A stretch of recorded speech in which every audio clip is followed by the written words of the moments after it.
네, 7강의 두 번째 작품 박봉호의 나비와 철조망 한번 공부해 봅시다. 여러분 벌써 나비랑 철조망이라는 시어가 의미가 굉장히 이미지가 대립적이죠.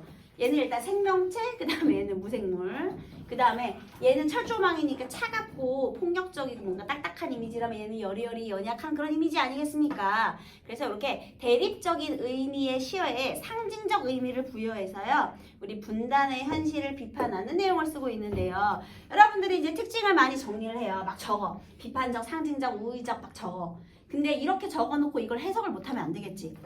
상징적 소재를 사용하여 분단의 현실을 우의적으로 비판하고 있다. 이렇게도 읽어낼 수 있어야 돼요. 그죠? 네, 자 한번 봅시다. 근데 일단 이거 읽기 전에 우리 3번의 보기를 먼저 읽고 그 다음에 해석을 할게요. 나에서는 나비가 시적 대상이지만 부분적으로 나비의 시점에서 보고 생각하고 느낀 내용이 표현되어 있습니다. 이는 독자가 나비의 입장에서 다시 상황을 보고 느끼게 하려는 작가의 의도를 드러낸 것으로도 볼 수 있습니다. 나비의 관점에서 작품을 감상해 볼까요? 이렇게 돼 있거든요. 그러니까요, 전지적 작가 시점인데 부분적으로 나비의 내면을 인용하고 있다는 거죠. 자, 그럼 한번 읽어볼게요.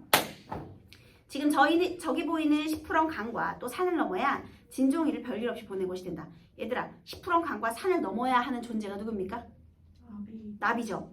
선역하들은 장밋빛 무늬로 타는 큰 눈에 창을 열어 지친 날개를 바라보며 서로 가슴 타는 그러한 거리에서 숨이 흐르고. 자, 지금 나비의 입장에서 얘기를 하고 있죠. 나비가 바라보고 있는 시푸런 강과 산을 넘어가야 하는 나비의 상황이에요, 여러분. 그쵸?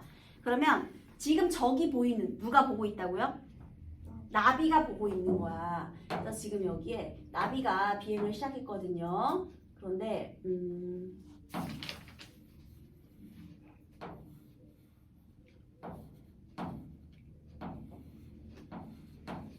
나비예요. 나비가 날아가야 되는데요. 이 나비가 지금 저기 보이는 저 산과 강, 나비가 넘어야 할 산과 강, 이거 넘어가야 된다고 했죠. 그죠? 그럼 보통은 산가 그럼 자연이니까 막 생명력이 넘치는 공간인가 좋은 건가 착각할 수도 있는데, 얘가 넘어가야 한다라고 표현을 했잖아요. 그러니까 얘는 극복해야 할 대상, 즉 장애물이죠. 그죠? 그래서 여기 이 산과 지금 강을 넘어서 가야 돼요.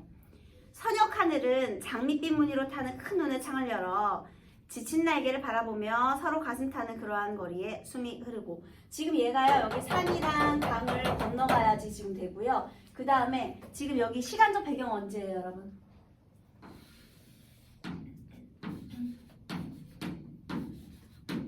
선역 하늘, 해질 무렵이죠. 아니, 해 떨어지면 나비 이제 그만 날아야 되잖아. 얘가 상황이 계속 좋지가 않죠. 선역 하늘이 장밋빛 무늬로 타는 큰 눈의 창을 열었대요. 이 큰 눈의 창이 뭘까? 하늘에 있는 동그란 거. 해요, 해. 그죠? 그래서 해가 창을 열어서요, 지친 날개를 바라보고 있대요. 자, 그럼 누가 누굴 바라보는 건 지금? 해가. 해와 나비가 서로 지금 바라보면서요, 서로 가슴이 타고 있대요. 근데 얘도 타오르고 있고, 얘도 지쳐서 마음이 타오르고 있고. 뭔지 알겠죠? 얘도 타고 얘도 타고. 둘 다 타는 거죠. 노을도 타오르고 이 나비의 마음도 타오르고요. 왜냐면 해 떨어지니까 갈 길은 많이 남았고 장애물도 있고 지금 나비가 상황이 좋지가 않아요. 그래서 그러한 거리에 숨이 흐르고 이렇게 되어 있습니다. 그래서 요 해와 해질 무렵, 서쪽 하늘의 해질 무렵, 그 다음에 이 나비 이렇게 되어 있네요. 자, 그래서 지금 나비가요, 아직 힘들게 지금 상황이 좋지 않고 어딘가를 가야 한다는 걸 알 수가 있어요. 그리고 나비는 지금 어떻다고요? 지쳤어요.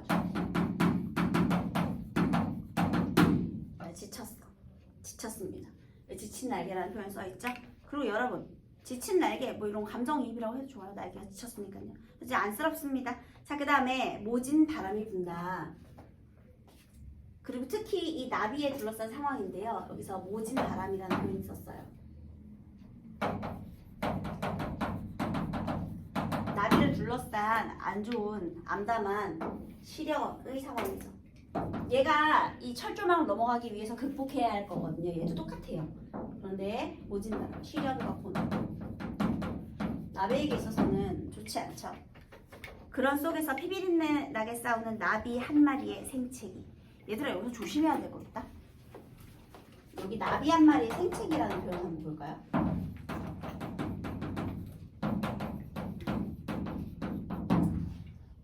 두 마리가 서로 싸우나요? 아니요. 한 마리가 상처가 났네. 이 상처는 전쟁에서 입은 상처예요. 아, 지금 전쟁 중입니까?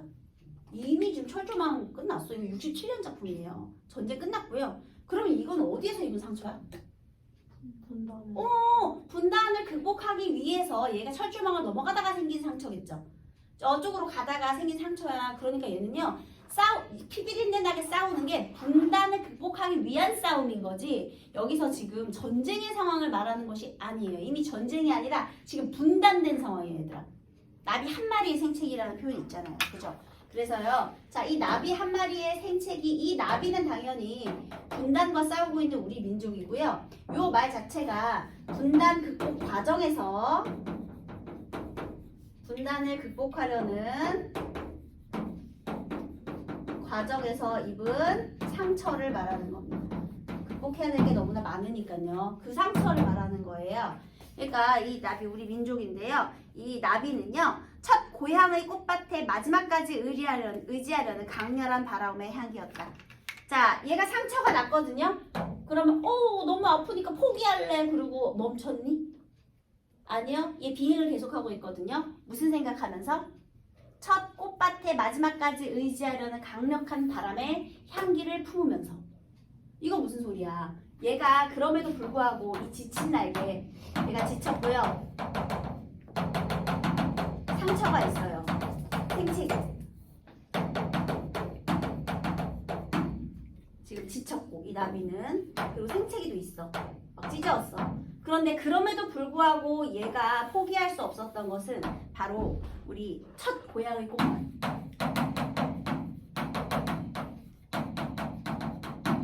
거기서 맡았던 그 향기. 이것 때문에 포기하지 않고 계속 가는 거거든요.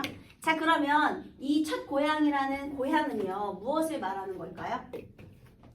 지금 나비 한 마리 생채기가 있지만 그럼에도 불구하고 첫 고향의 꽃밭 그리고 향기를 통해서요. 포기하지 않는 의지를 드러내는 것이거든요. 자, 여기서 꽃밭은 무엇일까요? 분단 이전에 평화로웠던 우리의 터전이 되겠죠. 그래서 얘는요. 우리 지향해야 할 지향점이고요. 나비의 지향점.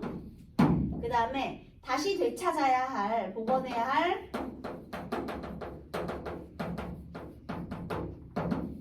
화합의 세계, 민족 공동체.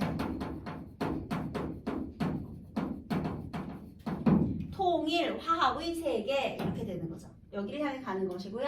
그러한 향기. 그래서 이게 바로 의지의 원동력이 되는 겁니다. 그러니까 과거에 행복했던 생각하면서 추억에 의지해가지고 계속 포기하지 않고 가는 거죠, 여러분. 나비가요. 이해되셨죠? 이건 이제 나비에 대한 설명을 작가가 해준 거예요. 그 다음에요.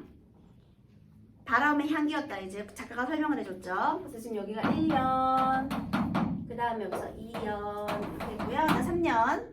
앞으로도 저 강을 건너 산을 넘으려면 몇 마일은 더 날아야 한다. 강을 건너고 산을 넘어가야 하는 건 누굽니까? 저 강이니까요. 나비가 보고 있는 거죠. 그 다음에 여기서 마일이라는 표현을 썼는데요. 여러분, 우리 38선은 어떻게 그어지게 되었을까요? 미국이랑 소련이랑 와가지고 야야 지도 갖고 와. 자 가져와. 쫙 그었죠. 그래서 38선 되겠습니다. 여러분, 아프리카 지도 한번 보세요. 바둑판으로 어떻게 그렇게 국경이 나눠져 있나요? 자대고 쭉쭉 그었죠? 그러니까 이게 뭐야. 그러니까 이제 아프리카가 그 종교도 맞지 않는데 한 나라에서 그 자연적으로도 그다음에 종교적으로도 문화적으로도 맞지 않는데 그렇게 막 나눠 놓으니까 이게 문제가 된 거 아닙니까? 38선도 마찬가지예요. 그래서 우리 민족의 정서나 이런 거 고려하지 않고 그냥 쭉 그어버린 거죠. 그죠? 그 나중에 다시 휴전선이 생겨났고요. 자, 어쨌든 간에 저 강과 산을 넘으려면 몇 마일은 더 날아야 한다. 우리의 전통 측량 단위가 아니라 마일, 서구 열강의 단위를 가져온 것은 열강의 개입으로 인한 분단의 현실 상황을 빗댄 거죠. 그죠? 그래서 마일이라는 표를 써준 거예요. 이미 날개는 피에 젖을 대로 젖고 시린 바람이 자꾸 불어간다. 그리고 막 모진 바람, 시린 바람, 막 지금 암담한 현실 상황이죠. 극복하기가 어려워요. 목이 바싹 말라버리고 숨결이 가쁜 여기는, 그리고 얘는요 지금 시린 바람도 있고요. 목도 마르고 그 다음에 숨결도 가쁘고 여기는 아직도 싸늘한 지금 어디에 있어요? 적지. 여기에 지금 철조망 이 산광 철조망을 넘어서 어디까지 가야 돼요? 아방으로. 이게 가야 하는 이 나비의 상황이거든요. 자, 그런데 여기서 아직도 지금 3년이에요. 자, 이렇게 내가 힘든 상황인데요. 강과 산을 넘어가야 되는데 바람은 자꾸 불고요. 목은 자꾸만 말라가고 있고요. 여기는 아직도 싸늘한 적지. 얘들아, 적지라는 건 아방, 이건 우리나라 진영. 자, 그러면 아방과 적지가 아직도 있다는 거잖아요. 그러면 아직도 분단이 지속되고 있는 현실 상황을 말하는 거죠. 분단이 지속되고 있는 현실 상황. 아, 위에 암담하네. 막 시린바람, 모진바람 막 불고요. 그 다음에 해는 떨어지고 있고요. 목은 마르고요. 상처는 났고요. 그리고 나 이미 지쳤는데 여기 아직도 적지예요. 넘어가야 될 산이나 강이 이렇게 많은데, 그죠? 근데 얘 나비가 포기를 할까 안 할까? 안 해요. 왜냐면 첫 고향의 꽃밭의 향기를 아직 잊지 못했어요. 그 다음에 우리 4연 보겠습니다. 벽. 점점점점점. 막막함이죠. 벽이 계속 있는 거야. 그래서 여기서 말줄임표를 좀 많이 쓰고 있고요. 자, 나비가 마주한 우리 4연 벽을 느꼈대요. 이것도 장애물이겠죠. 분단을 극복하는 과정에 있어서의 벽. 그래서 처음으로 나비는 벽이 무엇인가를 알며 피로 적신 날개를 가지고도 날아야만 했다. 바람은 다시 분다. 얼마쯤 나르면 아방에 따시하고 슬픈 철조망 속에 안길 이러한 마지막 꽃밭을 그리며 숨은 아직 끝나지 않았다. 자, 이게 무슨 소리냐? 이제 얼마쯤 날아가잖아요? 그러면 아방, 우리 쪽이에요. 우리 쪽에 따스하고 슬픈 철조망 속에 안길 거래요. 그러면 여기에 이 철조망은 지금 어떤 의미로 되어 있느냐? 여기요. 이 철조망이요. 따스하고 슬픈 철조망에 도착을 하겠대요. 얘들아, 이 철조망이 아까도 얘기했지만 지금 분단의 현실이죠.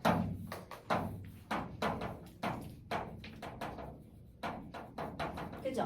그런데 왜 따뜻하고 왜 슬퍼요? 뭘 따뜻하고 슬프다 이거 말이 안 돼. 안 돼! 안 어울려! 자, 무슨 법? 역설. 여기 역설 이거 엄청 중요합니다. 역설법 중요하고요. 그 다음에 따뜻하다라는 거는 우리 아군에 도착을 했으니까. 비행 종료. 그런데 슬퍼요. 왜 슬프죠? 분단은 지속되고 있으니까. 철조망 사라지지 않았잖아. 여기가 도착이니까. 그러니까 도착은 했지만 분단이 지속되고 아직 철조망은 사라지지 않았기 때문에 그래서 따뜻하고 슬픈 거예요. 네, 그래서 이런 아직 마지막 꽃밭을 그리며 숨은 아직 끝나지 않았다. 하지만 나비는요, 이런 암담한 상황에도 불구하고 나는 것을 포기하지 않고 계속 날아갑니다. 왜냐하면 그 꽃밭, 이 이상세계를 향한 의지가 있기 때문에. 그러니까 멈추지 않고 계속 가는 거죠. 이런 것들 극복하면서 갈 거래요. 어설픈 표시의 벽, 깃발이요. 그래서 나비가 생각했을 때요, 또 이렇게 말합니다. 어설픈 표시의 벽.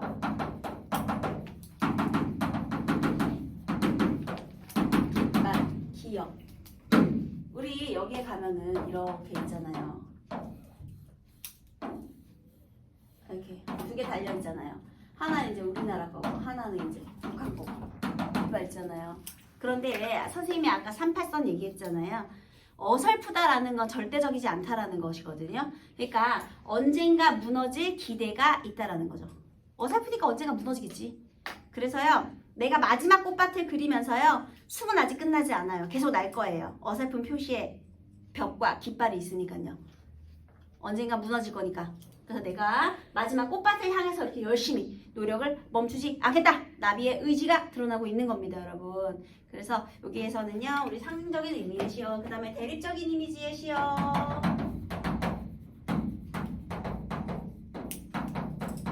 그 다음에 상징적인 의미의 시어를 사용해서 이렇게 우의적으로 드러내고 있다라는 것이 특징이 되겠네요. 자, 빠르게 문제 해설을 한번 해볼게요. 1번, 가나에 대한 설명으로 가장 적절한 것은 가는 의인화한 자연물을 통한 괴로움의 심리. 얘들아 우리 아까 떠나올 때요. 자작나무, 이깔나무 슬퍼하고 갈대와 창포가 나를 붙들며 아쉬워하고 이게 정확히 괴로워하는 마음이 되겠습니다. 그 다음 2번은요. 적절한 걸 고르는 건데요. 4번을 보면 돌비 깨지고 까마귀가 긴 족보를 이루었다. 북방을 떠나온 지 오래되었다. 이게 맞는 소리고요. 나머지 다 틀렸어요. 확인하세요. 그 다음에 3번 이것도 틀린 내용을 고르는 거네요. 얘는요. 2번 1년에서 나비가 바라보는 장밋빛 무늬는 과거에 당했던 사건으로 인한 정신적 상처가 아니라요. 나비가 보는 장밋빛 무늬, 노을이죠, 노을. 노을이 지는 모습 해가지고 있는 겁니다. 과거의 상처 아니에요. 그 다음에 가와 나는 모두 특정 공간을 통해 민족이 겪고 있는 아픔에 대한 통렬한 성찰을 형상화하였다. 쭉쭉쭉 나와 있는데요. 여기서 틀린 거 2번만 볼게요. 가에서 이미 해는 늙고 달은 파리하고 바람은 미치고 보락구름만 혼자 넋없이 떠돈다는 것은 얘들아 이거는 다시 돌아갔을 때 우리가 현실의 일제의 탄압에 쫓겨 북방으로 돌아갔을 때 허무하게 다 사라져버린 과거의 영광을 느낀 거죠. 근데 여기서 보면 우리 민족이 광활한 영토를 떠나 유랑했던 상황? 이거 아니잖아. 이미 과거의 영광은 다 사라졌다지 지금 유랑의 상황을 말하는 것이 아닙니다. 과거의 우리 민족이 광활한 영토를 떠나 유랑했던 상황의 형상화 이거 틀렸죠? 아닙니다 여러분. 여기까지 할게요.